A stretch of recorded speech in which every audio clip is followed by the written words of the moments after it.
సంవత్సరాల తరబడి ఎన్ని మందులు వాడినా మీ మోకాల నొప్పులు తగ్గట్లేదా? ప్రాణ పెయిన్ క్లినిక్ లో అత్యాధునిక చికిత్స. ఏజికర్ హాస్పిటల్ అండ్ కాలేజ్ లో ఉన్నాం మనం కోల్కతాలో. సో ఇక్కడ ఎక్స్క్లూజివ్ గా ఏమేమి ముచ్చట్లు జరుగుతున్నాయి అన్ని విషయాలని కూడా నేను మీకు మన సుమన్ టీవీలో ఎక్స్క్లూజివ్ గా అందించడం జరుగుతుంది.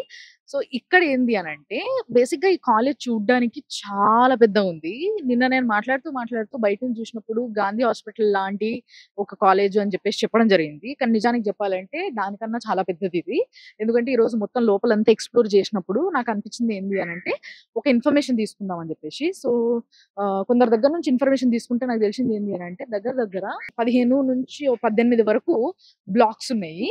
అన్ని డిపార్ట్మెంట్స్ ఉన్నాయి. ఇలా కాలేజ్ అండ్ హాస్పిటల్ రెండు ఉండడం వల్ల ఇక్కడికి ప్రతిరోజు 3000 మంది ఇన్ పేషెంట్, అవుట్ పేషెంట్ వస్తూ ఉంటారు, పోతుంటారు. కన్సల్టెన్సీ, అడ్మిట్లు, డిశ్చార్జ్లు ఇవన్నీ కూడా జరుగుతూ ఉంటాయి అనమాట.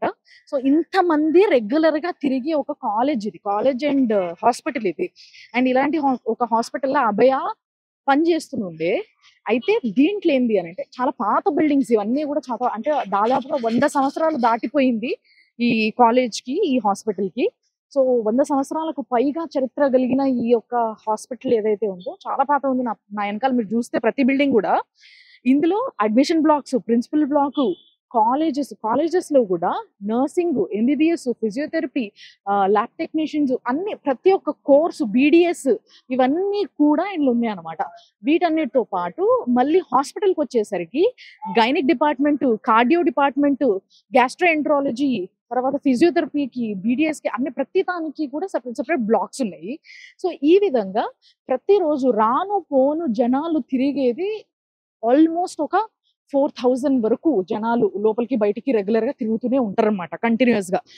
ఇలాంటి ఒక హాస్పిటల్ కేవలం రాత్రి కాగానే కొంచెం జనాలు తగ్గుతారు కాబట్టి అలాంటి ఒక సంఘటన, ఒక భయానకమైన సంఘటన ఆ రాత్రిపూట జరిగే అవకాశం ఉండే, లేకపోతే అసలు ఇంపాసిబుల్. ఇలాంటి ఒక బిజీ హాస్పిటల్ అండ్ కాలేజ్ లా ఒక నిర్మానుషమైన ప్లేస్ అనేది ఉండడమే కష్టము. బట్ చాలా పెద్ద ఉంది కాబట్టి ఏదైతే సెమినార్ హాల్లో ఈ సంఘటన జరిగిందో ఆ సెమినార్ హాల్ కూడా ఒక సైడ్ ఆఫ్ బ్లాక్ లా ఒక కార్నర్ ఉండినంట. అల్లా అభయ అరిసినా కూడా బయటికి వినిపించే అవకాశం లేని ఒక ఐసోలేటెడ్ రూమ్ అది. సో అలాంటి ఐసోలేటెడ్ రూమ్ లో ఘటన జరిగింది. సో అక్కడ నుంచి సౌండ్ రావడం ఇంపాసిబుల్. సో ఇక్కడ బాగా తెలుసుకోవాల్సిన విషయం ఏంది అండ్ నేను కనుక్కున్న విషయం ఏంది అని అంటే ఇది సంజయ్ రాయ్ కి అక్కడ ఆ అమ్మాయి పడుకొని ఉంది అంటే కొంచెం సేపు రెస్ట్ తీసుకుందాం అని చెప్పేసి వాళ్ళ ఫ్రెండ్స్ తో కలిసి డిన్నర్ చేసిన తర్వాత కొంతసేపు నిద్రపోతున్న సమయంలో ఆమె పైన ఈ అఘాయిత్యం చేయడం జరిగింది. ఈ అఘాయిత్యం జరగడానికన్నా ఒక హాఫ్ అన్ అవర్ ముందే అభయ అక్కడ పడుకొని ఉంది అన్న ఇన్ఫర్మేషన్ ఫోన్ కాల్ ద్వారా సంజయ్ రాయ్ కి వెళ్ళింది. ఆ ఫోన్ కాల్ చేసింది ఎవరు అనేది ఒక పెద్ద ప్రశ్న. సిబిఐ దానిపైన కూడా విచారణ చేస్తుంది.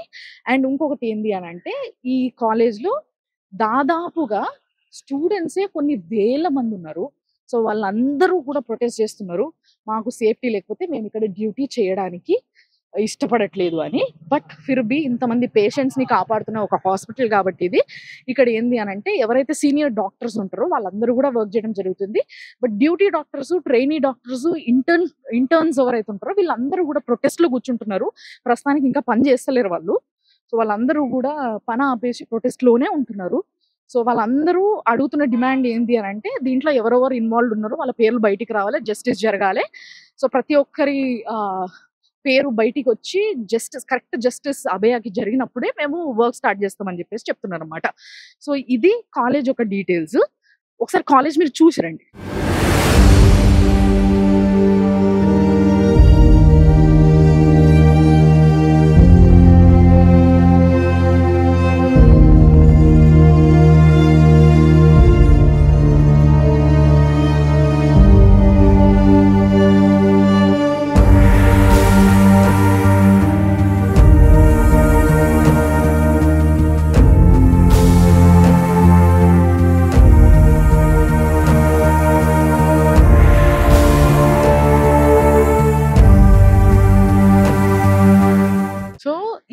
ఒక రౌండ్ కొట్టి చూస్తే ఈ కాలేజ్ లో దాదాపుగా ఒక 4 నుంచి 5 క్యాంటీన్స్ ఉన్నాయి రౌండ్ గా.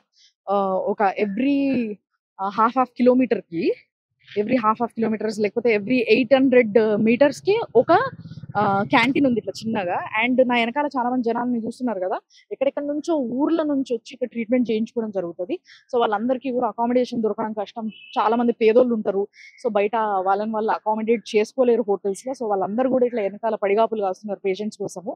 సో ఇట్లా ఎప్పుడు నిత్యం బిజీగా జనాలు తిరుగుతూ ఏదో ఒక పని పైన అండ్ కాలేజ్ పని పైన ఎప్పుడు బిజీగా ఉంటది అనమాట. ఎప్పుడు కూడా కామ్ ఉండనే ఉండదు ఈ కాలేజ్. చాలా బిజీగా వర్కింగ్ కాలేజ్ ఇది, కాలేజ్ అండ్ హాస్పిటల్. సో ప్రతి డిపార్ట్మెంట్ మీరు చూసినట్టయితే అంటే ఎవ్రీ డిపార్ట్మెంట్ కి సెపరేట్ బిల్డింగ్ ఉందన్నమాట. కేవలం ఇందాక నేను ఒక దగ్గర నుంచి స్టార్ట్ చేసిన దగ్గర ప్రిన్సిపల్ కి 6 అంతస్తుల బిల్డింగ్ ఉంది. 6 నుంచి 7 అంతస్తుల బిల్డింగ్ కేవలం ప్రిన్సిపల్ అడ్మిషన్ ఈ బ్లాక్ మాత్రమే చాలా పెద్ద ఉంది. అక్కడ నుంచి బిల్డింగ్ ఒక పెద్ద బ్లాక్ అండ్ గైనిక్ ఒక పెద్ద బ్లాక్. ఇట్లా ప్రతి సెక్షన్ కి ఒక పెద్ద పెద్ద బ్లాక్స్. ప్రతిదీ కూడా 5 ఫ్లోర్స్ అబౌవ్ 5 ఫ్లోర్స్ ఉన్న బిల్డింగ్స్ ఉన్నాయి ఇక్కడ.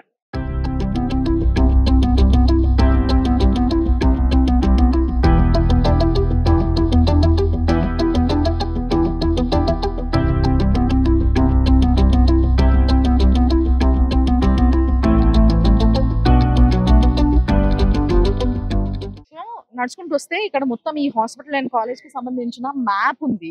మొత్తం రూట్ మ్యాప్ అంతా కూడా ఇక్కడ ఉంది. అది అందాజకి చూస్తేనే ఈజీగా ఒక 5 ఎకరాల ల్యాండ్ కన్నా కొంచెం ఎక్కువనే ఉన్నట్టు కనిపిస్తుంది అందాజకి. సో మెయిన్ రోడ్ నుంచి లోపలికి ఎంటర్ అవ్వంగానే ఏదైతే డాక్టర్ బిసి రాయ్ బ్లాక్ అని ఉందో అది క్యాజువల్ బ్లాక్ తో పాటు అక్కడనే ఎమర్జెన్సీ ఎంట్రన్స్ కూడా ఉందన్నమాట.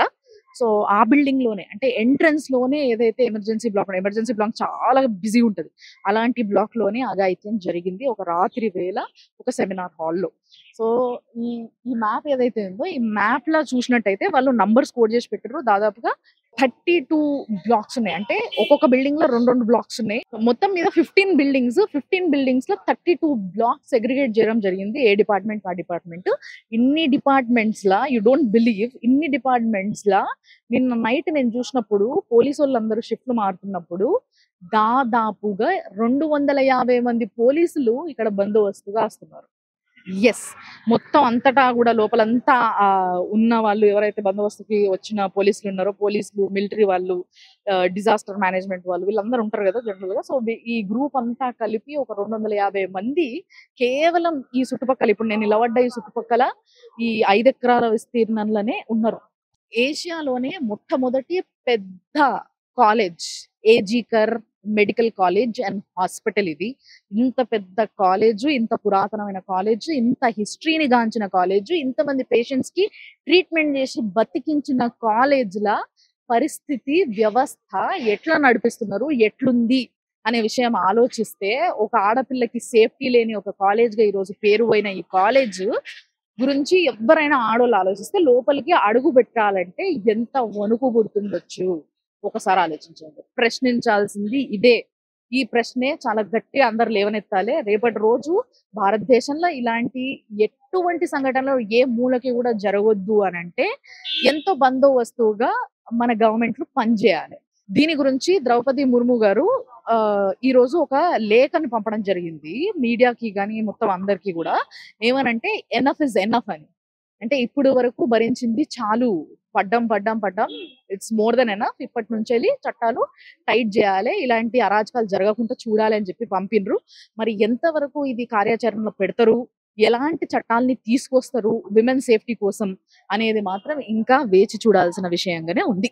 సో ఇలాంటి ఇంకా ఎన్నో అప్డేట్స్ నేను ఇస్తూనే ఉంటా సుమన్ టీవీలో ఎక్స్క్లూజివ్ గా కోల్కతా నుంచి. ఏజికర్, నేను మీ రామ్లమన్, చూస్తూనే ఉంటాను. సుమన్ టీవీలో మీ పర్సనల్ అండ్ బిజినెస్ ప్రమోషన్స్ కోసం కింది నెంబర్ కి కాంటాక్ట్ చేయండి.